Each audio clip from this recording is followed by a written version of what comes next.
Hello, everyone, and welcome to this week's edition of the Spanish Football Podcast. I'm Phil Kitromilides, joined as ever by Sid Lowe. Hello, Sydney. Good morning, Philip. A weary, bleary-eyed Sid Lowe, who had a very late night. Not because he was celebrating in Oviedo after their return to the Primera at home when they played Real Madrid last night. There wasn't too much to celebrate because they lost 3-0, but still there would have been a good atmosphere in Oviedo because he was working till 7 o'clock in the morning. Absolutely. And then we tried to have a couple of hours sleep before we did this.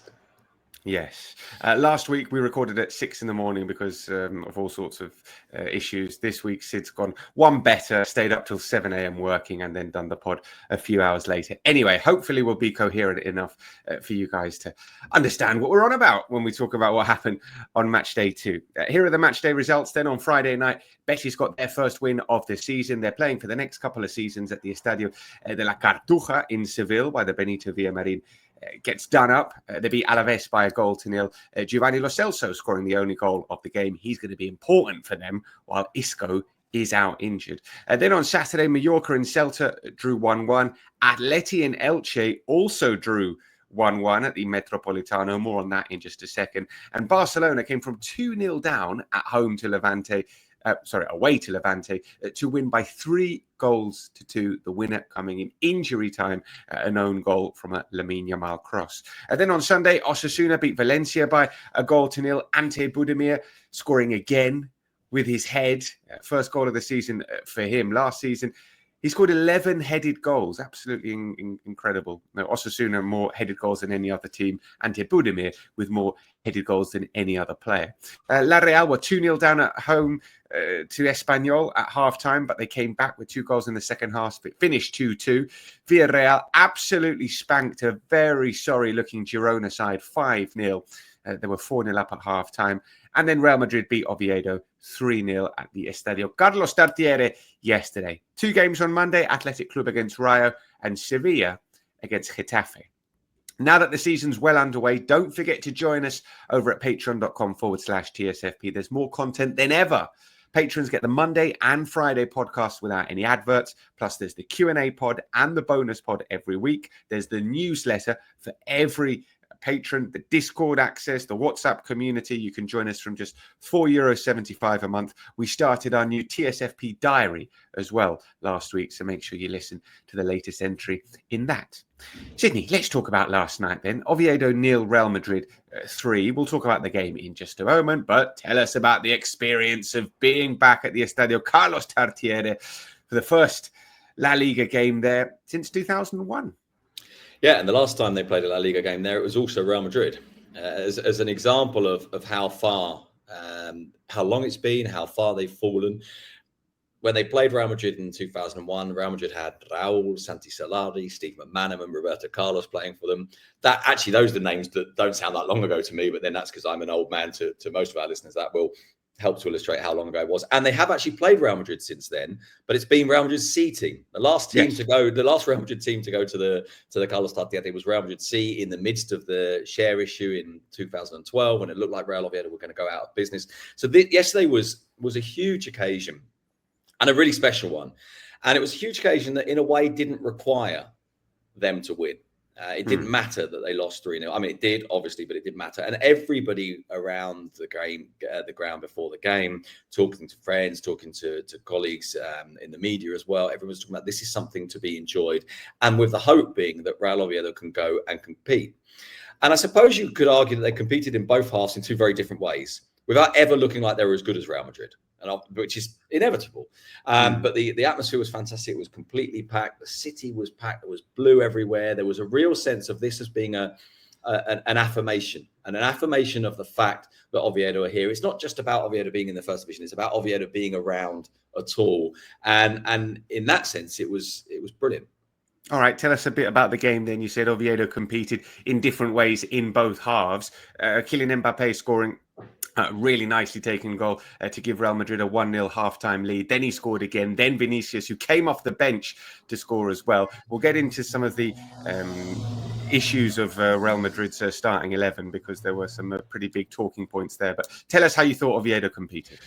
Well, so what Oviedo did in the first half was to go to 5 at the back, which we all thought was a possibility. So there was 3 central defenders and 2 wide. And I thought that they managed to more or less keep Real Madrid at bay. It was a little bit like what we saw in the Osasuna game in midweek. It was. But I felt that Oviedo really, really struggled to find a way out. So you're watching them occasionally having to go long, but not really having the strength or multiple not having the speed for someone to kind of really challenge Real Madrid or to make Real Madrid feel under any pressure.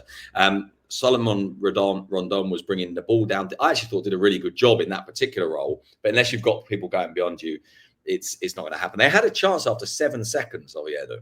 Yeah, and it was a deliberate set play from the kickoff.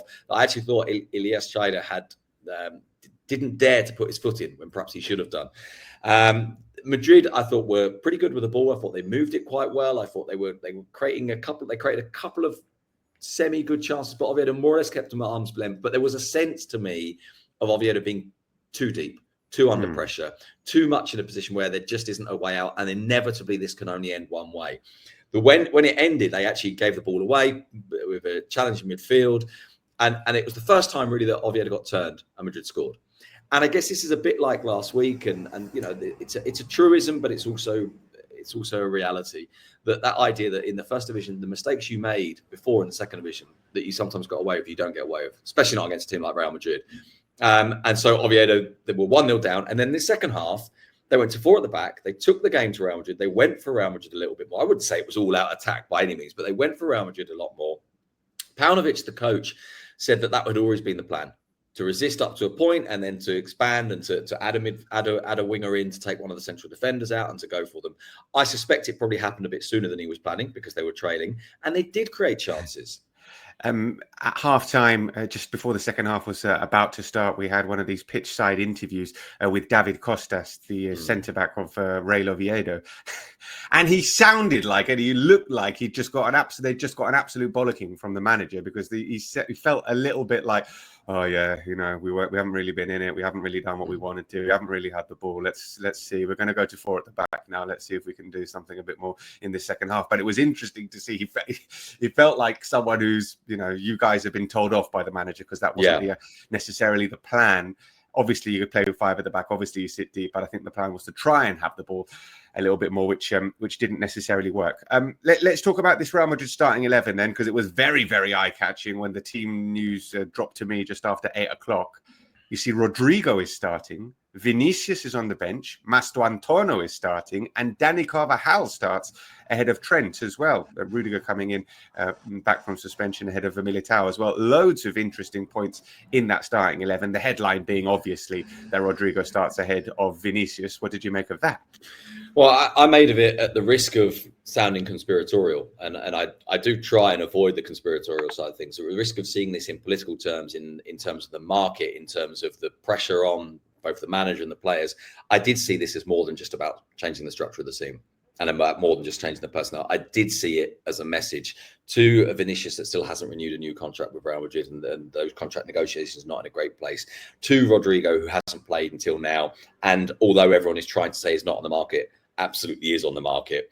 I think it was about trying to reinforce Xabi Alonso's authority, but also, and here's the big contradiction in that, this felt a little bit like a club decision as much as a managerial one. And I think I think so. And I think if we rewind, but here's where I back away from what I've just said. It felt like that. We rewind bit more than 24 hours, and Xabi Alonso have made a real point in that pre-match press conference of saying the decisions are mine. And because he was asked specifically about what happens with Rodrigo, what happens with the departures, what happens with, you know, with the future, and I thought this was about decisions more than about just this game. It was about messaging. I think it was about shop windowing. I think it was about all of those kind of things. And I think for Vinicius, you know, it's also about performance. Vinicius scored at the Tartiere last night. It's the first away goal since October in the league. I saw a nice stat from Opta. They started doing stats in 2006, 2007. Vinicius is only the second player ever during that time to come off the bench and get booked, score and assist in a game. Actually, no, he's the first player to do it twice. There we go. He's done it twice. coming off the bench, scoring, assisting, and getting booked. He did all of that when he came on in the second half to replace Rodrigo. Do you think did Rodrigo do enough to convince Xabi Alonso that? Because what we're hearing is that Xabi Alonso says that if Rodrigo is going to stay, then he's going to play on the left. Yeah, he's not going to play on the right. The right's not his spot. There's other people to play. There's got Brahim, he's got Mastantuono there. Arda Güler could even play there. That's not where he wants Rodrigo. Rodrigo's spot is on the left, and he has to compete with Vinicius for that place. Yeah, absolutely. And I mean, you could even argue that you've got Trent for the right-hand side if you need it as well, given that we don't know what's happening. More on that in a second. Yeah, more on that in a second. Exactly. Right. Okay. So let's go back to what I was saying about Real Oviedo and the way they approach this. So both Rodrigo and Vinicius played in the same position, but in very, very different contexts. So Rodrigo's playing with this defence sitting incredibly deep and no space, and having to go at the defence and sort of having to find a way to find a little bit of space where there is none. Where I felt Real Oviedo were under too much pressure, did feel like they weren't in the game, but also were largely denying Real Madrid the space to run into. Vinicius comes on when Real Madrid have gone from 5-4, where Real Oviedo have gone from 5-4, where Real Oviedo have gone from sort of being very deep, curled up in a ball, hoping you don't get hurt, and they're stepping out. So Vinicius is now running at a backpedaling defence into space. Yes. So when you judge these two performances, it's really easy, I think, to say, well, Rodrigo didn't do very much, and Vinicius scored a goal and an assist. Yeah, but the context is totally different. And I actually think within that context of a pretty tight defence, I thought Rodrigo did okay. I didn't think his performance was bad at all. No, it wasn't a bad performance. Things didn't necessarily come off for him, although there were a couple of times where he did cause some danger, and there was a cross into the box which caused all sorts of problems, chaos, and the shot from Arda Güler, I think it was, cleared off the line from Lowe. Yeah, there was that kind of scramble, and it was him that had made that happen. And the few little bits of openings tended to have him involved in them. Yes.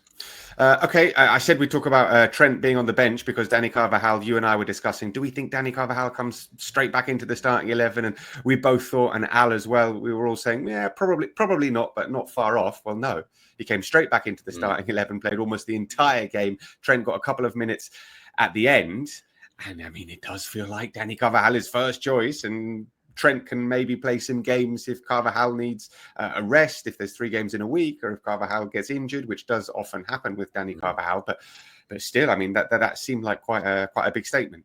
Yeah, and as you said, in terms of the discussion we had before the game, in a way, what that tells you is that Carvajal's return to the team is not a surprise at all. The surprise was only that it happened quickly, that it happened this early. I think we all think that if you're looking for a right back, and you're talking as well about what you always refer to as hierarchy, that ascendancy over your teammates, that impact on the game, that competitiveness, that sort of nasty bastardry that Dani Carvajal has, which I think is really important for Real Madrid. There's no doubt that he is a better choice than Trent Alexander-Arnold, if that's what you're looking for. And then this opens up that question to us. So what exactly is Trent's role going to be? Now, in a way, when we've talked so much, haven't we, about the absence of a playmaker deep, and we sort of wondered if that might mean that Trent ends up sort of tucking inside from a nominally right back position, enables them to have that passing range from a sort of semi-central midfield role. And that's looking now like it probably won't happen because Arda Güler is playing that deeper role, because the right side of the midfield, because you've now got Mastantuono, because you've got Brahim, although he's not actually been able to have a huge impact in these 2 games, though he does provide the assist, I suppose, for Vinicius in this. It now looks like there's even less of an obvious place in the team for Trent than we thought, because we thought there might be an evolution that puts him in. And I think this suggests to us that actually Xabi Alonso thinks, no, I want my right back to be the right back, and the right back that it's always been. And well, here's the thing for you, right? This sort of isn't an issue, is it, at the moment? Like, it's just assumed that, yeah, well, Carvajal's better than Trent. Certainly in Spain it is. Carvajal's just better than Trent is. And that's kind of it. It's not a particularly big deal. Yeah. And he's the captain, and he's a Real Madrid legend. Exactly. And, everyone loves Carvajal. So, yeah, obviously he's going to start. Yeah. Okay, let's move on and discuss what happened at the Ciutat de Valencia stadium on Saturday night as Barcelona came from 2 goals down. They've done that quite a few times under Hansi Flick, coming from 2 goals down to win matches. They left it very, very late. That injury time goal, an own goal after a ball in. From Lamine Yamal, they took a while to get going in this game in terms of scoring.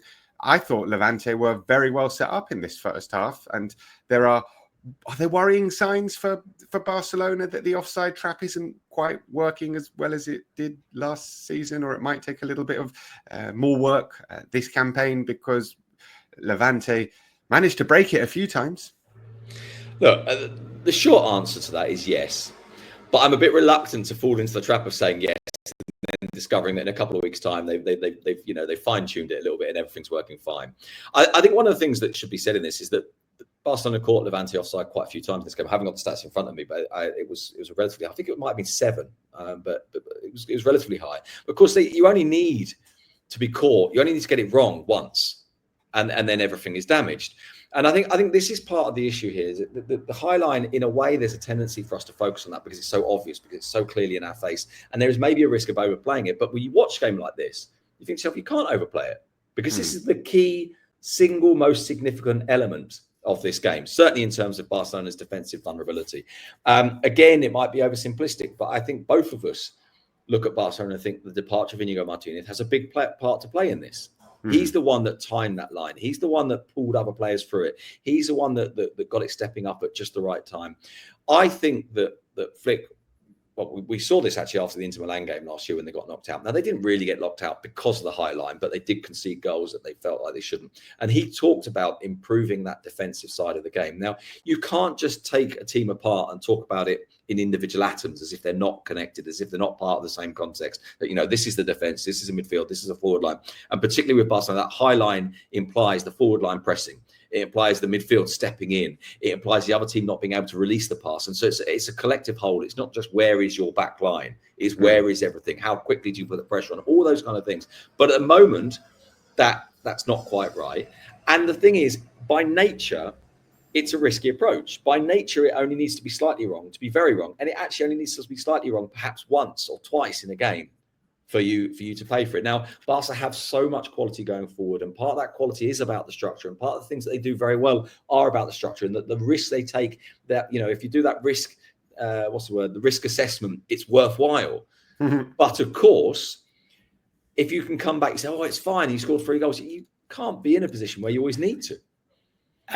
We were speaking, quite extensively about the perceived defensive issues that Real Madrid had last season, and the goals that they conceded. Barcelona conceded more goals than Real Madrid last season. It's just that they scored 102. So it's partly a choice. Exactly, it's partly a choice, and the choice was absolutely vindicated last season. And actually, that particular element of it, the defensive line, I think they do it brilliantly, or they did do it brilliantly. But you're right that the early signs this season are it's not quite so good.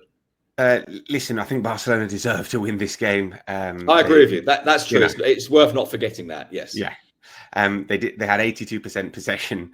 They had 26 goals in this game. But let me just flip it and give you the stats from the other side, because with 18% possession, and stats can tell whatever story you want them to tell, but 18% possession, Levante had a higher expected goals than Barcelona and created more big chances, opted to find big chances than 6 big chances created with 18% possession. Listen, they're not the first team to have played defensively, broken really well and caused another team problems, but I would look at those numbers and be, broadly speaking, a little bit concerned from a Barcelona perspective, and I'm sure the manager is.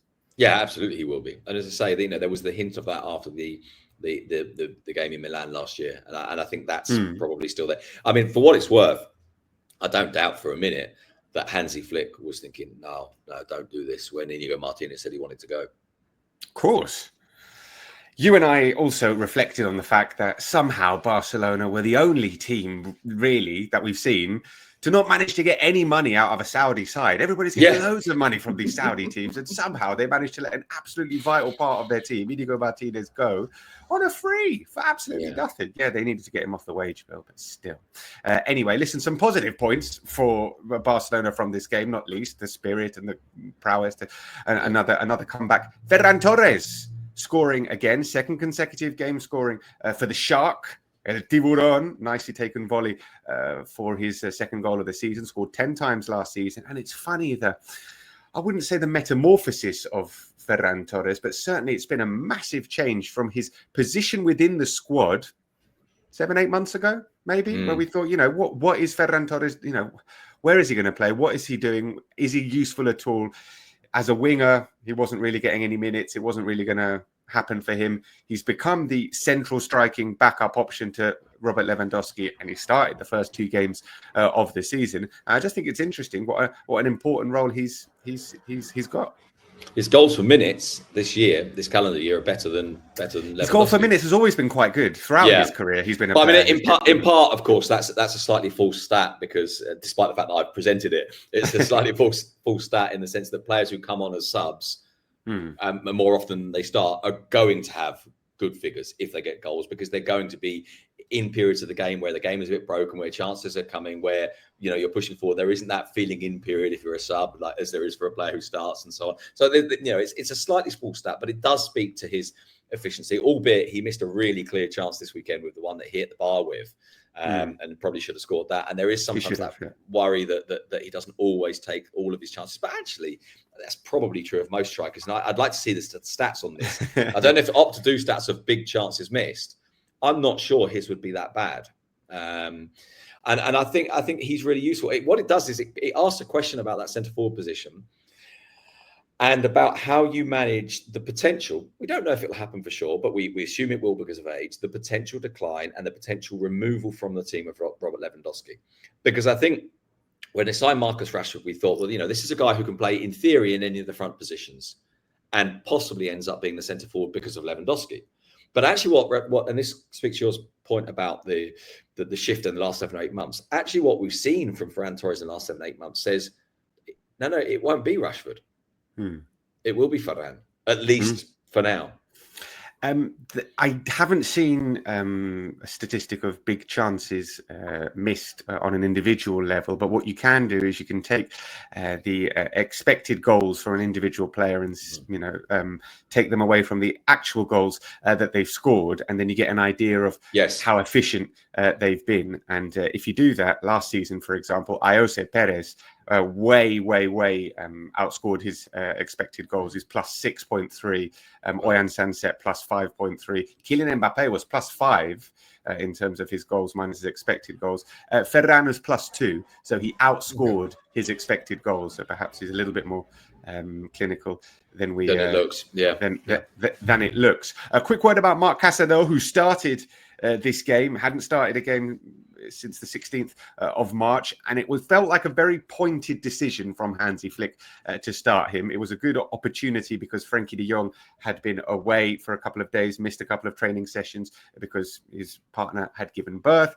So there was a space potentially up for grabs there. Marc Casado, who we discussed on our bonus pod on Patreon on Thursday, potentially leaving Barcelona because it feels like the Barcelona hierarchy, Jean Laporta, wouldn't be opposed to trying to sell him, cash in and get some money for Marc Casado.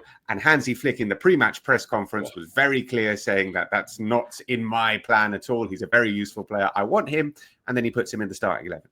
Yeah, 100%. And I was saying earlier about the Rodrigo Vinicius decision that I didn't want to see it in purely, I did want to go down the kind of conspiratorial route, but I didn't see it in purely footballing terms. There's no doubt that this is partly a statement. This is no doubt that this is a manager after what he'd said. Well, you don't really need a statement when you've said it so publicly, but there's no way better to make the statement than to put the player on the pitch. And I think that's right. I find the Casado's situation really interesting because I thought he was so good last year. And I thought he had the ability to play the pass that cut through the other team's defence, that through ball, quickly win the ball and the ball's gone and it's moved on fast, much more than any of the other central midfielders, even Pedri. That particular pass, obviously other things Pedri does, just a wonderful footballer. And I was a little bit surprised how, not necessarily how quickly, but how do I put this? How definitively Hansi Flick went to Frenkie de Jong at the back end of last year. It was like, it wasn't just, right, here's Frenkie de Jong, he gets 3 or 4 games, then you get 1. He gets 3 or 4 more, then you get 1. It was, here's Frenkie de Jong, end of it. Last season, Frenkie de Jong didn't start back-to-back league games till February. And then he started all of them, pretty much. And he started all of them, pretty much, yeah. And I was very struck by that. But this is Flick, I think, saying to the board, don't think that because I didn't play him, I don't care if he goes. I do care if he goes. We'll see what happens with Marc Casado. About a week left of the transfer window. Let's move on and talk about Atletico Madrid 1, Elche 1. Obviously, there's lots to talk about this in terms of Atletico Madrid because it is officially their worst ever start under Diego Pablo Simeone. Just 1 point from a possible 6. We'll talk about them. We should talk about Elche as well, though, shouldn't we? Because, what a good team they are. Yes. And they're a team that I think, look, This is difficult to say with definitiveness because we still don't know exactly what Atletico Madrid are going to look like this season. But Elche are the kind of team I think that a team like Atletico Madrid, and actually possibly this may happen to Real Madrid as well, will have difficulty with because they're a team that are very good at taking the ball off you. Not necessarily attacking you very much with it, but taking the ball off you, making it hard for you to dominate the games, not necessarily committing men forward. In other words, they don't have the ball, step forward, lose it, get caught and think, oops, I've let a goal in. They'll kick the ball to keep you away from their goal. They'll defend with possession. And that would be slightly exaggerated to offer that up as the sole analysis of this game, because actually at half time, I think the possession stats were just about in Elche's favour, 51 to 49 or something. But by the end, Atletico had significantly more. I think it was about 60%. It's very interesting listening to Eder Sarabia, the Elche coach. I think it was before the Betis game last week, or it might have been after it, in which he said, look, we are having to affect... I'm not sure if he used the word re-educate, but that's what he meant. I can't remember what word he used now. We're effectively having to re-educate ourselves because last year we were a team that dominated possession all season. Yeah. We have to know that this year that won't be like that. We have to know, we have to adapt to this now. And for a manager who, of course, in theory has incredibly firm footballing convictions, this is him saying, listen, my main conviction is we've got to compete. And if there are things we can't do, we have to know how to do the other things. And you take a look at the goal they scored. It's a brilliant counter-attack. Is it 3 very, to use that word we use, vertical passes, very, very incisive, and really well taken actually by Rafa Mir as well. Excellently executed counter-attack, and really well taken by Rafa Mir. Atleti, Sid. Atleti, as we said, just 1 point from these opening 2 games against Espanyol and Elche as well. Yes. 2 sides they, in theory, really should be beating. I heard someone put forward a theory, and I'm not sure what you think about this. The fact that at Atletico Madrid over the years, new signings always needed a little bit of time to get embedded into the Cholo Simeone style and starting 11. It wasn't usually his way of bringing people straight into the starting 11. And this season, we've had loads of players coming into the starting 11. And perhaps that might be an explanation as to why this has happened. Yeah. I mean, we've got a sample size of 2. At the moment. So drawing definitive conclusions is difficult. It's only 2 games. Yes. I think we've got a sample size of 2 when the first game away Espanyol really wasn't too bad until 70 minutes or so. And, had they scored that second goal where they hit the post, which they really should have done, we might be analysing this in a different way. And also, Charlotte has an unbelievably good chance to make it 2-0 here after 13 minutes. He's through on goal. Really, and actually an easier chance than the one that he does take, which I think he takes brilliantly. And so I'm not sure about kind of concluding anything yet. But if we look at last season, we take last season as the example of this. It took a while to get it right. In fact, they thought it was done last season. And remember, they were beaten away at Betis. And that was They were 10 points off top spot. Yeah. They were 10 points off top spot. And that was really early. That was like October, November time, I think. And they turned it around to be winter champions. So, And then blew it again. And I think they blew it again, part of the emotional impact, the two touch penalty against Real Madrid and all those kind of things. And it's quite startling, actually, how kind of mentally fragile they were over that. So I think last year's kind of start suggests that, maybe there's something in that. I think logic suggests, yes, there's maybe something in that it takes a while to settle it. I think that's true of any team. Maybe it's a little bit more true of a Simeone team. Maybe it's a little bit more true again of a Simeone team that's trying to evolve and be slightly different. And he used the word reinvention, but he said, look, I always reinvent. And he made a very pointed remark about how beyond the monologues that some people have about me, there is a reality. I think he's entitled to say that, by the way. I do think there's a tendency to go, Simeone, bad guy, done. But this is really, really bad because this was a bad performance as well. I thought the first one wasn't terrible. I think this is a bad performance as well. Oh yeah, you thought overall they were poor. I thought overall they didn't make enough happen. I thought overall it wasn't clear. Do you know, one of the things that for me in this was that it wasn't clear what they were even trying to be, if you see what I mean. You know, you're looking at them trying to get a feel for an identity, I suppose. And you're sort of thinking, what is it? Yes. One bright spark might be David Hajko in defence. Yes. He looks like he's slotted in and fits right in. You know, fantastic assist for the goal for that pass. Was brilliant.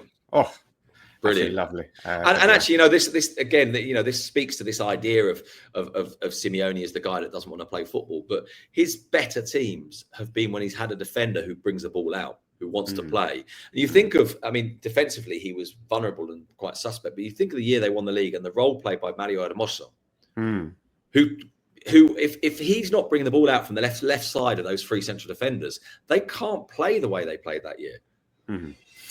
Let's see if Atleti manage to get it right sooner rather than later. They're 5 points behind the leaders as we speak, and they travel to the Estadio Mendizorroza on Matchday 3 to take on Alaves. Before we go, we should mention what on earth is going on at Girona, thrashed 5-0 by Villarreal, and some worrying comments from the manager Michel afterwards, who says, "No me siento representado por los jugadores. I don't feel represented by my players," which is a pretty strong thing for the manager to be saying. Also, he was not happy about the players that have been brought to him or have not been brought to him by the board. It's an absolute mess at Girona.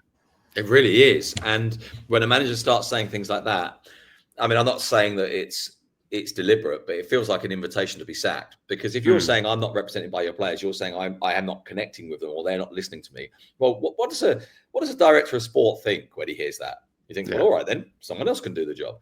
And particularly when he puts it in the context of the transfer window, because that's also kind of pointed at the director of sport, who's done a really, really good job. And I think most people agree with that. And I think Mitchell has talked a lot about Kike Garthil and you know, how well he feels that they've restructured things and so on. It's true as well that Mitchell is quite hard on the sleeve. He's quite emotional. He does say these things in a way that maybe other managers wouldn't. And so perhaps exposes himself beyond his intent, because he's just, I think, actually a really quite decent man and a quite honest man and quite clear about how he feels. But it also sounded a tiny bit desperate, I thought. And it feels a little bit early to sound like that. And there were echoes for me. I don't know what you think about this, because I know you did a fair bit of Girona last year in the Champions League. There were echoes of some of the things he was saying last year when he kind of implied that the players were, you know, they'd allowed the Champions League to eclipse all else. And that sort of in La Liga, it was because it's only La Liga, and they almost got caught out. And in the end, this is oversimplistic, but in the end, it's like, Stuani and Porto, you're my guys. You're the ones I can trust. You come and rescue me. And he clearly didn't trust some of his other players. And it doesn't feel good, does it? It doesn't. It feels like we're ticking towards the end of Michel in Girona. I mean, you know, it was a story. It's a tremendous story what happened at Girona. It wasn't necessarily, you know, the most romantic of stories, given who's behind Girona and but that's been discovered. For me, the sort of the romantic element. There were a handful of romantic elements, and Stuani obviously was one, but Michel was one of them. You know, Michel was one of the things that made that project likable. They're at home to Sevilla next Saturday. Lose that, and I think it's game over. But we'll see. Maybe you know, with an international break as well. That tends to be a watershed, which is mad, by the way. So there's a watershed 3 games into the 3 games in, but you know, it could well happen. Listen, before we go, this is what happened in the Segunda. 2 teams have 6 points out of 6 so far. Real Valladolid, who beat Castellón 1-0, and Sporting Gijón, who won 1-0 at Ceuta. Elsewhere, Eibar beat Granada 3-0, and Leganés drew 1-1 with Cádiz. Also, if you haven't seen it, go and check out Rafa's late bicycle kick goal to give Malaga a 1-0 win over Real Sociedad B. Woof! We're over at patreon.com/TSFP tomorrow for the Q&A pod. Send us your questions, patrons. We will answer them. Thursday is the bonus pod. And then on Friday, we'll have a preview pod for everyone, looking ahead to what's coming up on Matchday 3. There is a midweek fixture as well on Wednesday, Celta Vigo against Real Betis. So some midweek football for us to look forward to. Have a good week, amigos, and we'll speak soon. Adios. Cheerio.